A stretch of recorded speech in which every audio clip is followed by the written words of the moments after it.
So, John, if you could say and spell your full name. I am legally Jonathan Lloyd Dunn, Jonathan, Lloyd, Lloyd, Dunn, Dunn, but have gone by John since a young child, Jon, which is a common nickname for Jonathan. I was going to be Jennifer until I was born. So my mother wanted a longer name. And John, you're gonna have a conversation with Sean, okay? Right. Okay, so, I understand. Look Yeah. at John. Yes. Yeah, I don't hurt, you know that. not the camera. it looks good. All right, so we'll start with the first question. So how has your own development and interest in birding related to the origin of Western field ornithologist? As how I got started birding was self-driven. As a child of 8, seeing a bright male hooded oriole in the garden and wanted to know what it was. And my mother was losing her vision, so there were binoculars. And so I had wonderful looks at it, but needed to find out what it was. And that was in April of 1962. Eventually I got a bird book and figured out that bird and other birds and started looking at birds. But it wasn't until I took a San Fernando Valley Audubon trip at the end of March 1966 to Descanso Gardens when I became completely hooked and lost in birds. And went on Audubon field trips and worked on my life list and learned more and more about birds. But it was on a trip to San Diego in February of '67 and then again a couple of times in late September that I met the core group here in San Diego who later became the founders of WFO, and I realized I'd come across the most knowledgeable group of people in North America on birds. I'd never seen anything like it. And that they hadn't started WFO yet, but they were certainly, unbeknownst to me, in the process of organizing this organization. So. And who in that group became mentors or guides for you? They were really not, I was more in awe. None of them were really mentors. My mentor was also a fellow charter member of WFO. Almost we were equal mentors to each other, and that was Kimball L. Garrett, who you interviewed yesterday. I met Kimball in the Carrizo Plains on the 2nd of December 1967, and he came down at times too and met the founders independently, and we were both invited to join the organization in 1969. One important mentor I had was not in California. That was Peter C. Peterson, spelled S-E-N, and he was a bird bander in Davenport, Iowa, at Pine Hill Cemetery. And I was 14 and went to visit my maternal grandmother who was there in Davenport, and she knew of Pete Peterson, and he picked me up every day on the way to work, and we went to Pine Hill Cemetery and banded birds. He became, in a matter of a few weeks, he was confident enough of my field skills and knowing what birds were in hand that when he went to work, he let me band and release birds and identify them. I measured them, weighed them, and I was 14, and that level of respect to a 14-year-old made a huge difference in my life. I hardly ever birded with him again, but we stayed in contact. His widow credited Pete as one of the people he had mentored. In his obituary, he died fairly young, in his 60s. So I knew that was sort of grounded me that this was, at times, it was tough working with these people that were so good and experienced. But I always knew from Pete Peterson that eventually I knew my stuff. And Kimball was important in the process. The two of us kept a check on each other and worked carefully together to make sure we got things right. Sorry, John. Okay. I'm Get some water.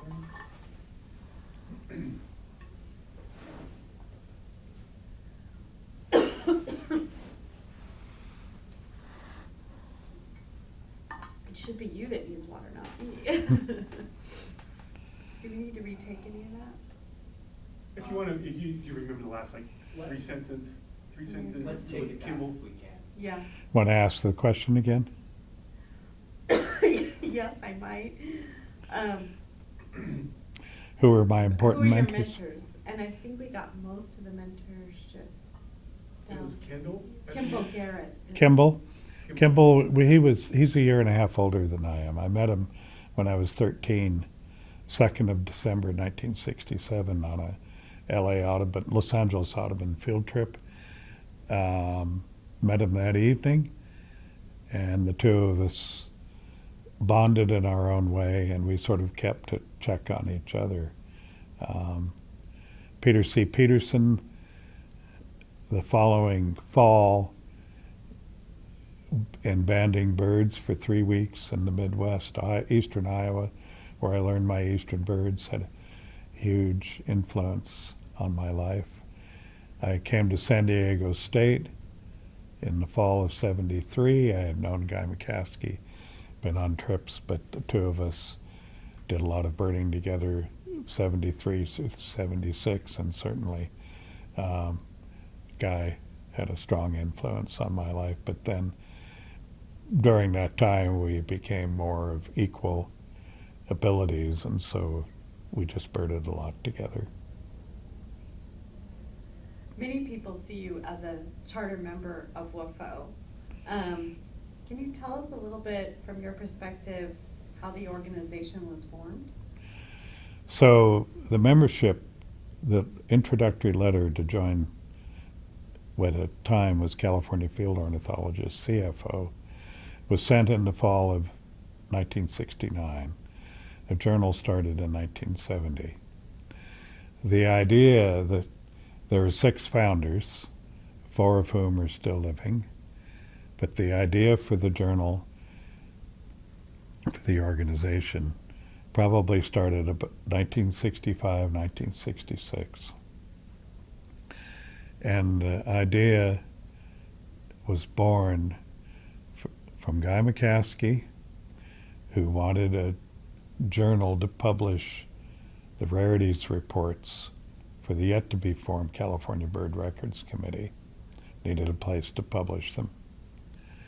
And from Pierre de Villers, who is also a founder, who came from Belgium. He was getting his degree, his graduate degree in quantum physics at UCSD. The government paid him to come out, pay for his education, his doctorate, and he and Guy talked, and talked. Pierre had been involved in a Belgian journal which dates back to 1911 called WFO. Pierre is from the Brussels area, the French-speaking part of Belgium. Pierre was fluent in, of course, spoke French, but spoke many other languages. Guy used to say, I wonder what language Pierre thought in. But he had the idea that you could have the rarities reports, but also have other articles of interest in this new journal that was being created. The first Records Committee report, even though the Records Committee and California Birds, the journal, were established at the same time, it was 3 years before the first Records Committee came out. Excuse me, I'm going to have some water. Bless you.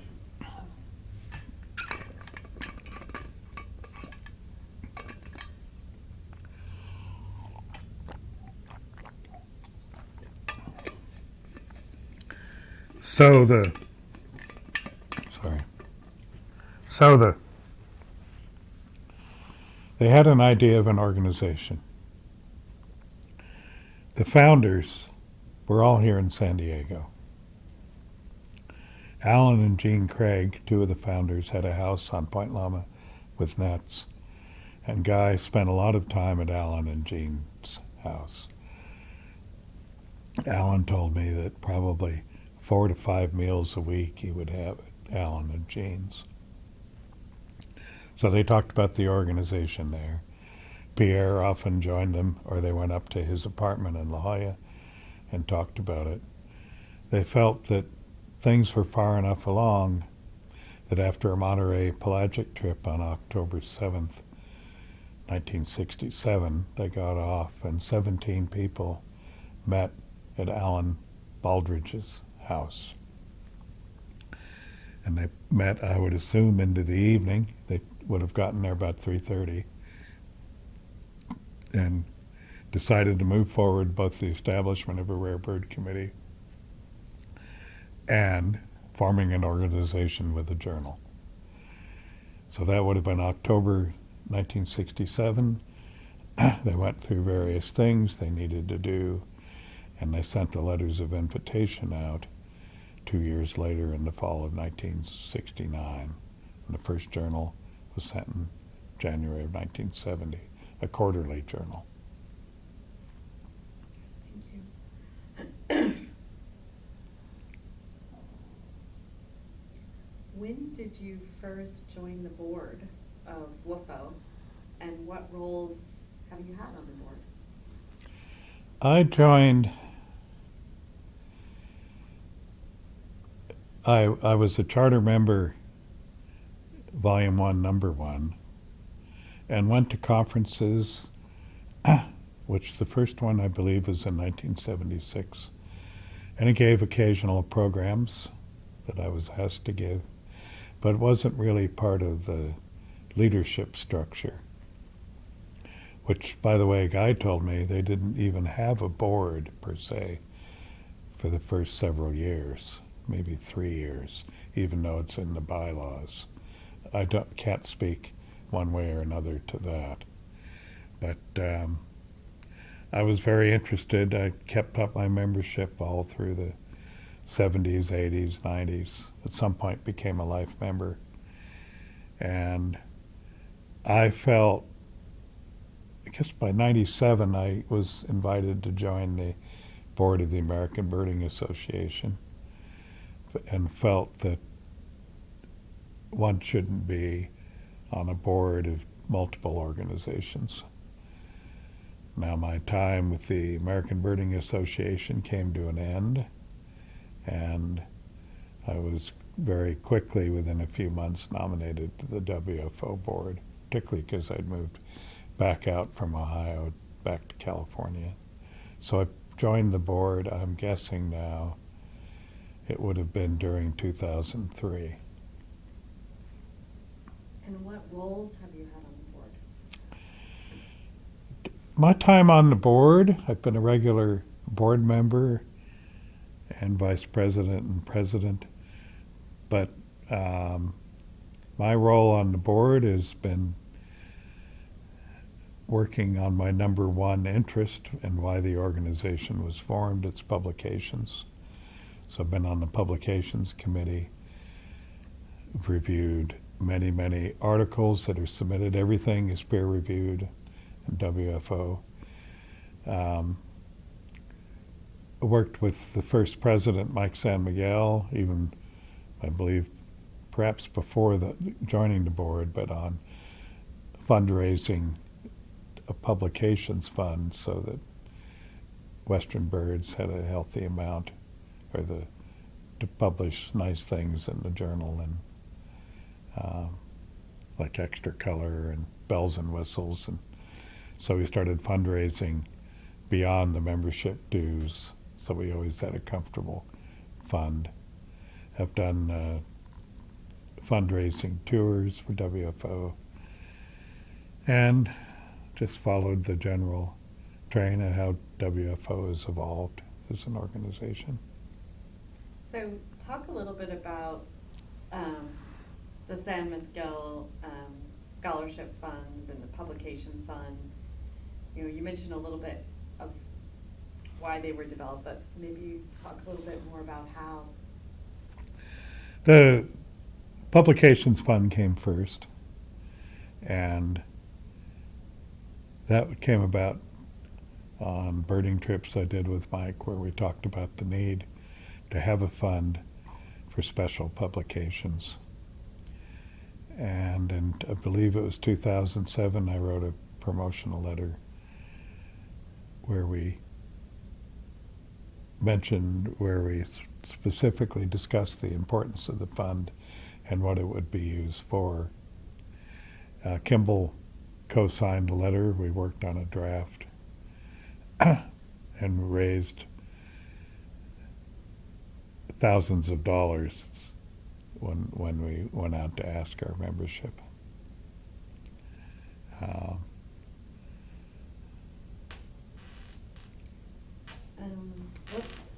I want to move to publications, and I know you have some samples. So I know publications is near and dear to your heart. What would you like to share about publications? Can I go back to the scholarship? We can, if you want. Yeah. It occurs to me the second part of your question was on this, about this Mike San Miguel Scholarship Fund. Now, Mike San Miguel, he fell off a cliff basically doing owls surveys in the San Gabriel Mountains. He was with a co-censuser and went down the hill, and he was conscious initially, but probably passed away over the few hours before rescue vehicles could get up. And when we developed the scholarship fund, I may not be completely factual on this, but I believe it was named, well, certainly named for him, and I believe that with a series of events and his passing, we named the scholarship fund after Mike San Miguel, even though the main fund that he was raised the money for earlier was for the publications fund. So that's how the Mike San Miguel, and there's a Mike San Miguel Jr. who's also a birder, but for the senior, and he passed away, and there was a gathering, reception at his wife's home with his children. So, and your next question? Yeah, my next question was about the publications, because I know they're near and dear to you. So did you want to share, I know you have some samples, did you want to share a little bit about your philosophy around the publications and, you know, what you might be most proud of? So everything Western field ornithologist publishes now, and certainly starting about, not initially, the articles initially were just reviewed by the founders or someone else informally, but eventually with Philip Unit we set up a formal procedure that everything would get peer reviewed, sent out to an associate editor who then would look for 2 peer reviewers and make sure the changes were made. When we set up the publications fund, we ended up not using it. I'm not sure we've ever used it for Western birds for a special issue, even though there had been some before. But what we thought about was using the money for special monographs publications, of which I'll share a few. And those were peer reviewed.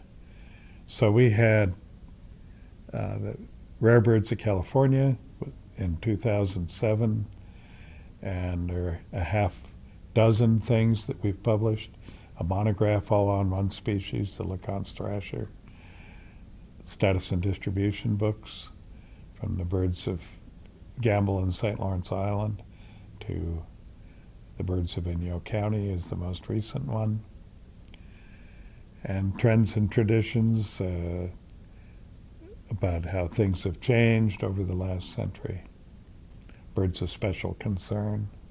So we'll just look at a few of those. Just got an extra copy. Birds of Gamble, St. Lawrence Island. Wait, Stud- John, I'm sorry, one more before you say, yeah, go ahead, hold up a little bit more, go ahead, there you go. And, actually, I have an idea. I'm gonna keep it rolling, sorry, I didn't mean to Yeah, interrupt. sure. I'm going to be doing this with several more. Oh, yeah, good. So I'm gonna shoot it with the second camera. Leave Good. this one alone, right? Sure. So you can lower it a little bit more. There you go. Thanks, Jake. So Shoot it this, with the second camera. Yeah, good call. so this is an island Okay, in the. one second, and you're talking to her. This is an island in the Bering Sea, near, right across from the south end of Chukotka, the Chukchi, Chukotka Peninsula, 40 miles from Russia. And it gets both American strays from mainland Alaska and stray Russian birds that are farther north and east than they might be, as well as many Arctic species there in the Bering Sea. Paul Lehman wrote this. I'm going to get another one. Okay, good. It's going to be show and tell here. That's good, we like it. California bird species of special concern. This was actually the first in the series. Now, Rare Birds of California, we were doing special publications, but then got the idea that we should start numbering them. So species that have declined or subspecies. Dave Shuford was very involved with this. He was a former president of the organization.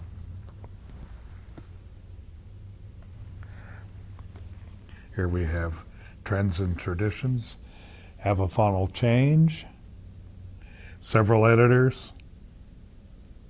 Colleen Handel, president of AOS, is one of the editors, and her husband, Bob Gill.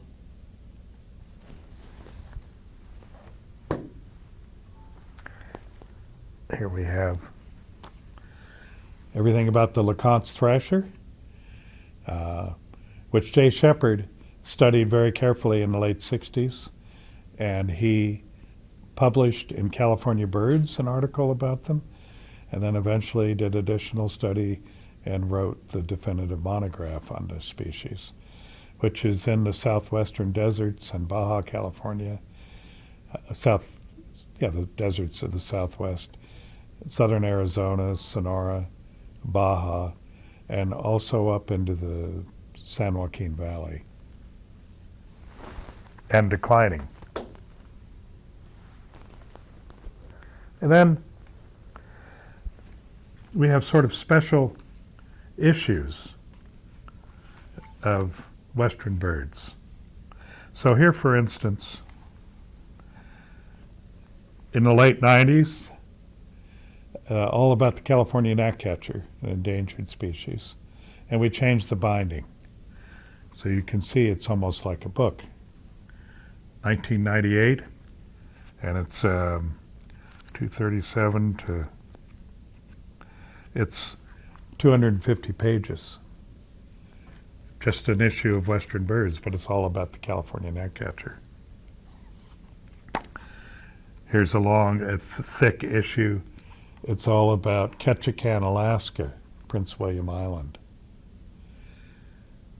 with birds on the back cover, grouse.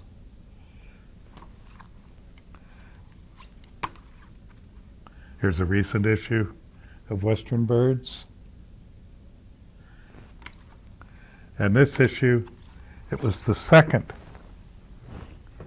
sort of installment by Dan Gibson. All the museum archive specimens in Alaska with the species and subspecies analysis. So a whole issue, a big issue of Western birds. He did it with Jack Withrow. And as a Christmas present, Dan took apart issues and had it spirally bound for me. I was one of the reviewers for Dan's work. So basically you get very skilled people, and because our material is peer reviewed, that we attract people to write very, very good books that are used as references. And we have a significant amount of money in our publications fund that we can be welcoming and friendly to. Sorry. Keep going? Yeah, Yeah, you can keep going. 1 second. Okay. Okay, Brian, Yes. please sit in the chair. Sure. So he's talking to somebody. Okay. Right, this has never happened. Got it. Okay, So when peer review. peer review, but more than that at the start, that serious ornithologists, remember we do field ornithology, not lab ornithology. So a serious field ornithologist with something to say will know about Western field ornithologists and approach us, and we try to be welcoming and work with them to get their material into publication. And you can see from the seven now, special publications that we've done in large issues of Western Birds, that we have quite a team that encourages people to publish with Western field ornithologists. We have some $200,000 in the fund now, so we always don't want to feel constrained for financial reasons that we have to say no or wait until we get ourselves in better shape. Thank you.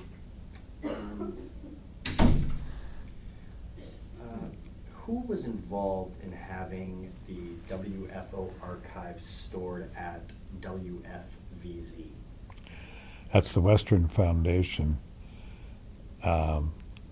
and they used to be near Westwood on Tigertail in LA, and the foundation moved to a permanent home out in Camarillo, much larger, have one of the best egg collections in the world. And early on, it was decided with Western field ornithologists that the archives of the Rare Bird Committee were housed in file cabinets in people's homes. And it was felt that this information was so important it should be stored somewhere else. And I can't remember that Mike Parmeter was the secretary of the Records Committee, Benjamin Parmeter, and they were transferred from his home to the Western Foundation to be archived. So I would imagine it involved the president of WFO during the 80s, and I'm not sure how it was engineered, but the Western Foundation had lots of space and were more than welcoming to take all of the information from the Bird Records Committee. Well, have all of those been digitized? A lot of it has. And also, since our material for the Rarities Committee was kept there, that important files involving the organization were stored there too. But exactly when that happened, I'm not able to answer. I would imagine it's been there for probably 30 years, if not more. Interesting. What were some of the major events and challenges during your term as president? Well, I think financially we are in a good condition while I was president. And have gradually, even though our membership has been fairly steady or even declining at times, financially we are in pretty good shape. My challenges were mostly with people, and just disappointments, and then trying to juggling with a new maze of figures or to make things work. We've always been in the scholarship part of things, trying to work out a philosophy as to how to guide us in that area. But I'd say the challenges involved more personalities, what to do with our finances. Do you invest them where there's some risk, or do you put them into the highest safe accounts you can, and various philosophies that carry on with that. But we've not been, I know there were times in the 80s perhaps, 70s, where the organization was more financially challenged.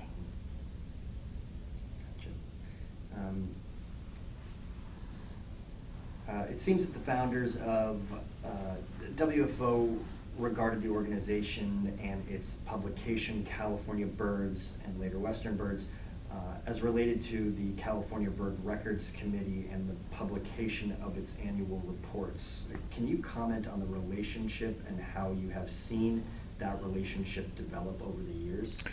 They were joined at the hip at the beginning. From even the first meeting in October 7, 1967. It's considered the first meeting of the California Bird Records Committee, the 17 people that were there, and talking about how to form a committee. But at the same time, they talked about forming the organization with a journal. All of that was done that afternoon and evening. The journal didn't appear till January of 1970, and the first report of the Bird Records Committee did not appear in print until 1973. So really, even if it had been 50-50, the first 3 years of the journal was all devoted to publishing articles not related to the Bird Records Committee. The Records Committee had its own problems, in part because there were no elections and turnover was slow, but certain people weren't involved who were on the committee particularly. So Laurie, we owe that a debt of gratitude to Lawrence Binford, who set up careful bylaws for the committee, and then the committee started producing more annual reports and getting itself shipshape. But meantime, till it was finally stable on those grounds, we'd published many volumes of Western Birds with just articles on birds. Gotcha, perfect, thank you. You have led many tours to benefit WFO members and to raise funds for the organization. What is your function of these tours, and how they might differ from the typical birding tour? We have donor trips. I haven't led them all, I've led many. So I suppose what the trips consist of is up to the individual leader who leads them. We probably could consider getting evaluations and how to improve our tours, but we've stumbled along pretty well. We raise, of course, you factor into budgeting what the overall costs are, and we aim to, at the end, there be a contribution to the organization to fundraise from it. So of that, half the money raised goes to the general fund to keep the organization healthy. There's costs are always rising. And then the leader who leads them can direct the other half, or if there are multiple leaders, the other half to one of our two funds, the scholarship or the publications fund. And for me, usually the funds go to the publications fund because I'm always want to have the bottom line there to be entirely comfortable financially to take on new work if we can. So they're an important part. In addition, they're important because you get the members. It's a way the members can participate and go on a trip and see wonderful birds. And we talk about Western field ornithologists and what its function is, what it does to the overall science of field ornithology. So they feel more closely knit to the organization. And if there's special fundraiser, they're more likely to respond because there's a personal connection. Great, perfect, great answer. WFO conferences include many educational events, including workshops, photo and sound ID panels, and science sessions. How do you view these events in the context of WFO's mission? Our conferences have both birding. Everyone here is a birder. So we have field trips. We have leaders that lead them that hopefully teach, so they let folks learn and improve their identification skills and learn more about how they fit into the world, their habitats. So field trips, we have talks, science sessions that are 10-minute talks, usually with a themed topic or several themed topics. There's a sound quiz, which is more fun, and an evening program that will be quite special. Kevin Burns is giving that on his tanager research this evening. Workshops, we often try to do a few of those. And again, it's the chance for the membership to bond, see friends, folks that we have quite loyal members of WFO. And while they get the journal, it's hard to have a personal connection with them as opposed to an event like this. They did a sound quiz yesterday too, I believe. That's correct. We were present for, which was really fun to watch. There you are. And I understand that it's the humans typically do better than the Merlin app, I believe, when it comes to identity. We still can do it, can't we? That's right, for now. Yeah. That's interesting. You have been a tireless advocate of the special publication series. Can you tell us about your involvement in these, both as a member of the publications committee and as an editor of some of the publications? I'm not sure I've been an editor. I've been a reviewer. I spent the better part of a year. I'm going to need some water. Sure. Yeah, take your time.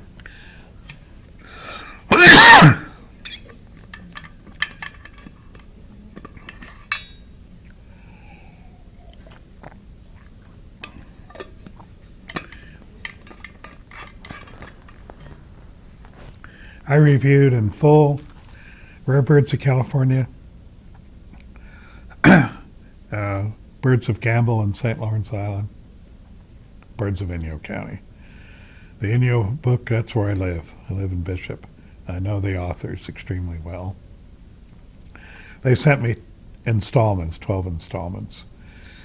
And I was one of the two. Each of these has two reviewers. So then that goes to the editor, and the editor works with the author to make the changes. And eventually a book appears. In this case, Birds of Inyo County, one of the authors died 2 months before the book came out. But while he was in Reno, and just before he died, he'd been in quite a lot of pain.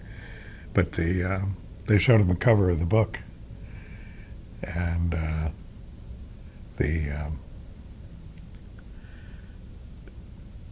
doctor looked at the book and saw one of the birds was a western tanager. And he said, "I know that bird. I saw it on a fishing trip. That's the most beautiful bird I ever saw." And Tom Heindel, the chief author of the book, says that man gets a free book. The doctor who then administered the medication, which took his life within an hour. It was just stopped the medication, really, because he'd been in a lot of pain and it just wanted to all come to an end. So it was kind of that man gets a free book, was this final words for the book that he had spent 30 years working on. Wow. When I don't know. Did I bring in yet? Let me just look. did you get a free book? Well, we have them here. We're selling them quite prominently. And it's one of the best-selling books. Yeah. Many members have bought it. And a local bookstore has sold over 150 copies, where I am, Spellbinder, local privately owned bookstore. And take the books down to his widow, 30 miles south of where I live. She signs them for her husband, and they sell there and other places in Inyo and Mono County. Plus, we sell them WFO. It's many organizations have thought about monographs. AOU, the prestigious ornithological organization, and they've sort of started in fits and stops, but we have Bob Gill. Ken Abel was the first overall editor of special publications, and now that's gone to Bob Gill. And we're always looking for possibly new titles. Our next one will be Birds of the Pribilof Islands, again in the Bering Sea off Alaska. There's a manuscript, and some very talented people are working on producing that book. And a book on, I'm still not fully, Dave Leatherman in Colorado has essays on nature. I've not seen that, but that will also be a special publication of WFO. No shortage of literature here. Right. Yeah. We want to encourage people to read. Myself as a birder, they ask, how can I become a better birder? And I tell them to learn status and distribution. When things appear, when they leave. Chance favors the prepared mind. Learn status of birds elsewhere.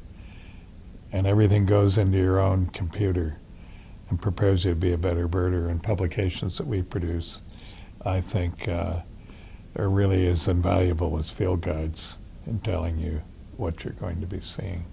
What advice would you give to young birders on how to be better birders? Find a mentor as a governor to keep an eye out, advise you, teach you how best to learn, learning status and distribution, the best books that they can look at, involve their parents if possible to explain the importance, encourage their passion, and do everything you can to help them advance to the next levels, but not offer criticisms too.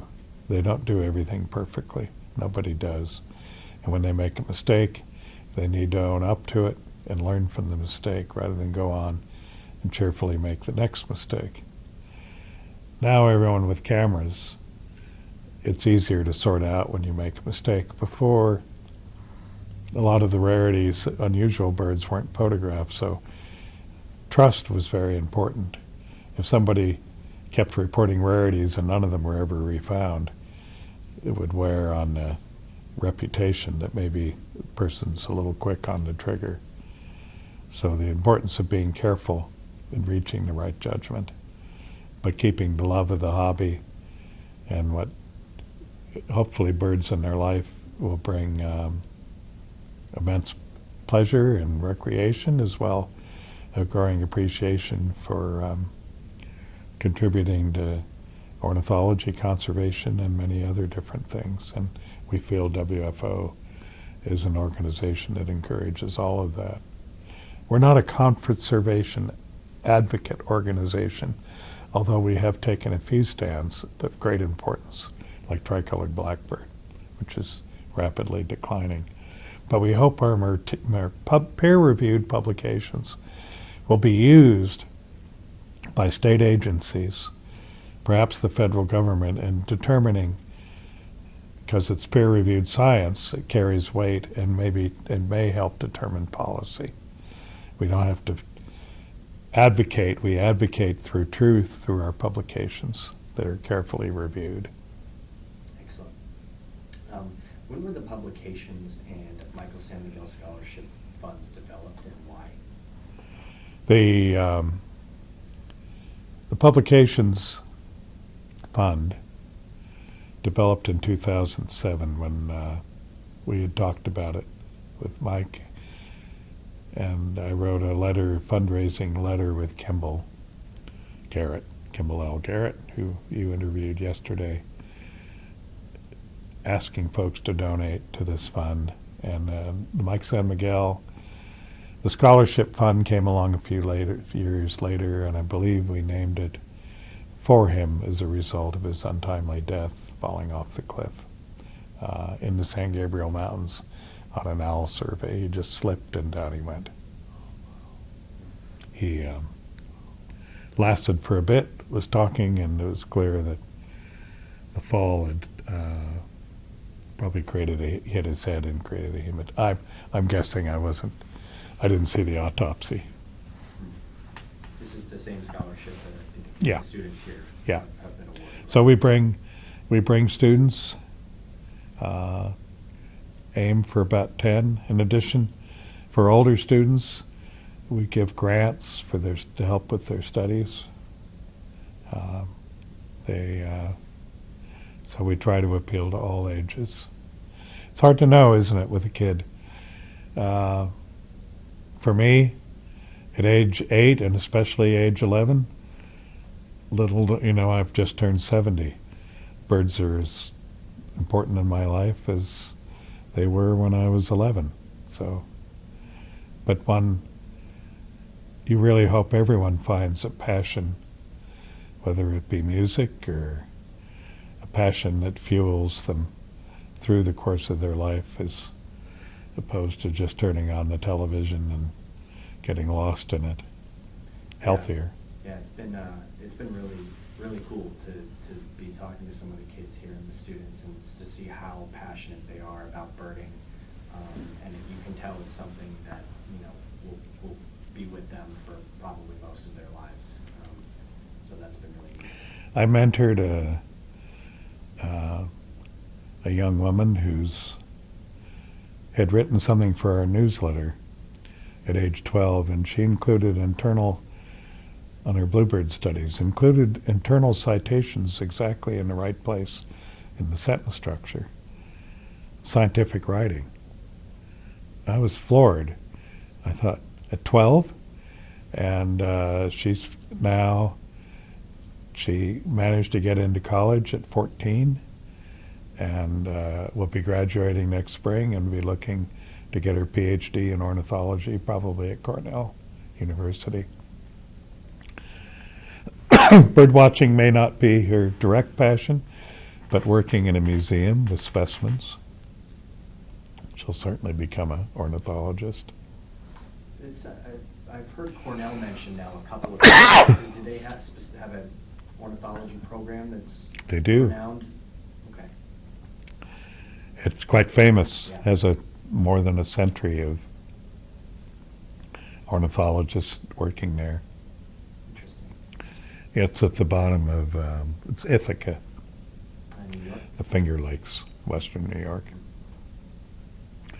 I think they consider it an Ivy League school, Yeah. both state and it's quite prestigious. Yeah.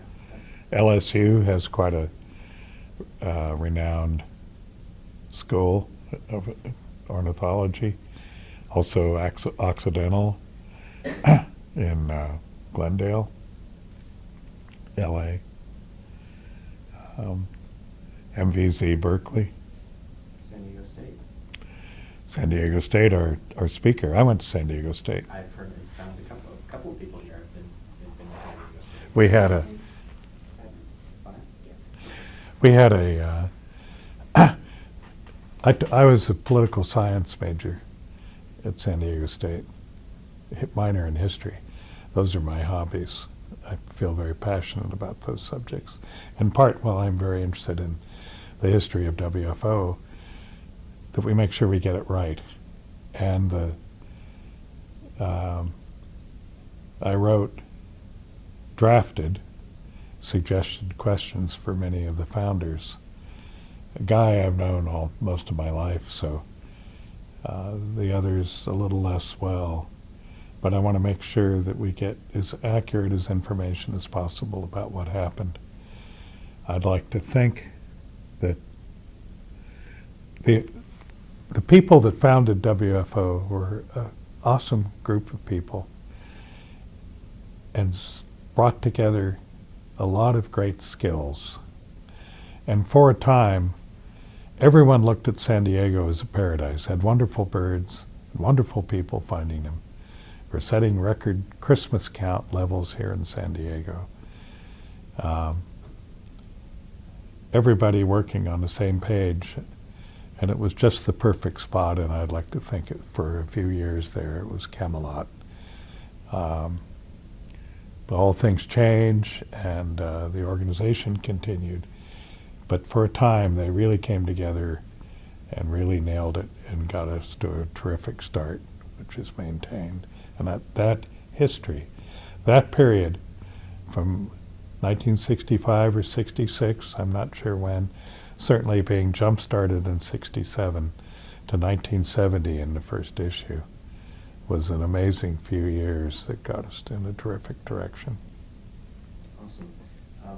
For anyone who watches this video, what do you want them to know about WFO, the organization, and the work that they've done and will continue to do? If there's one dominant theme, we publish peer-reviewed science. Every article is carefully reviewed.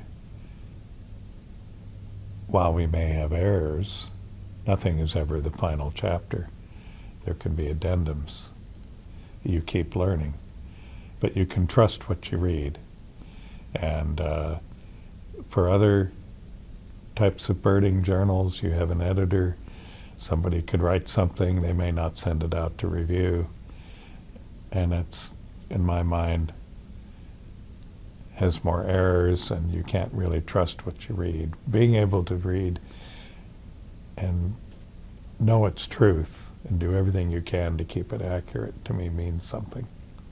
And hopefully, by students reading that and emphasizing its importance, that they'll contribute in a similar type manner. You raise standards. That's great. Awesome. Is there anything else you'd like to say personally? Well, as we look at as ourselves as an organization, and what will happen in the future, one of the things we're talking about developing is a legacy society. There's some of us who don't have children, so keep in mind for WFO in our will, particularly to finance, particularly things we believe in the organization. And you hope that you find young people. I was touched to become a member when I was 15 when they started.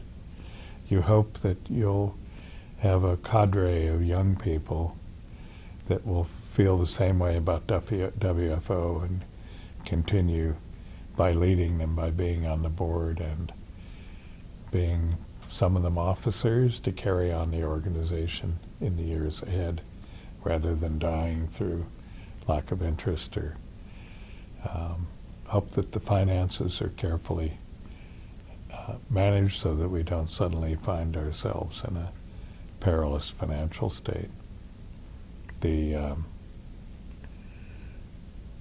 My time on the board has been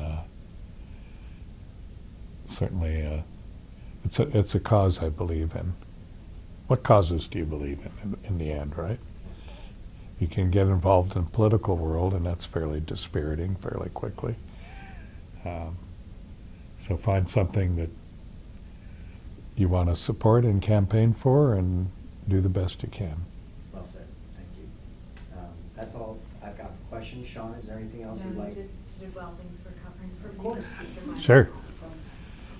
Yeah, I mean, the floor is yours. I mean, I think we got another minute or two. So if there's Another minute or two, how about that? A story, maybe, favorite story that you might have? Well, Guy McCaskey, a lot of I don't know how many of the stories Guy got to. He did the Red Start story. The Red Start story. Okay, Was that the misidentified? he. The red throat. Oh, the red throat. Yeah, sorry, the red throat. Red-throated pipits? Yeah, Yeah. he told that story. Yeah, he found a number of them. And he was trying to figure out what they were. Guy he certainly looked at birds carefully. Alan said he was a tough taskmaster. For people interested in birds, Guy would share a lot. For people that Guy disrespected or were making misidentifications, he was brutal. He came from Scotland, So he'd learned the English way of birding when they had an earlier records committee, and he brought that skill over, which hadn't really been seen in the U.S.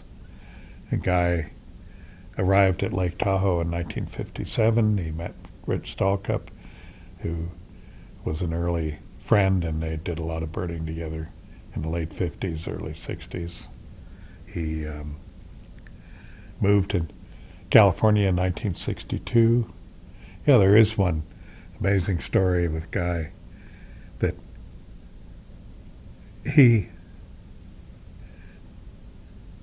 my oldest brother was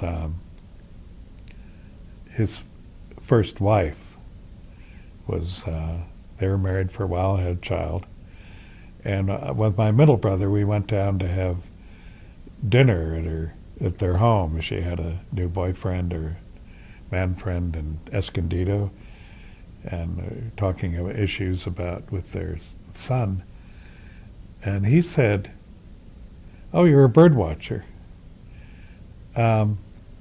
You know, when I was in college, I was in a fraternity, and one of our fraternity brothers was an adamant birder, just a passionate bird watcher. And he published in this magazine called The Condor, which is a scientific journal. And many of the birds that he collected here in San Diego, he published on in those first years in 62, 63. And he said his name was Guy McCaskey. So this is the boyfriend of my sister-in-law. Would you happen to know him? So I was going the next day to go bird watching with him at Salton Sea and had to call him. So I just dialed his number up and said, "Here's your old fraternity brother from 50 years ago." Handed him the phone. That's a great story. And Guy said he really didn't spend much time with the fraternity. He just gave him a place to live. And he remembered Guy, and I asked Guy the next morning, I said, "Did you remember him?" "No." It's 50 years. It's irrelevant to Guy's life. But this person knew that Guy was a keen birder, and here he is, you know, the related to someone in my family and the rest, out of the blue. And I was birding with him the next day. Small world. Small world. Those things happen. They do. That's great. Well, I think that's all we've got for you. That was fantastic. All right. Thank you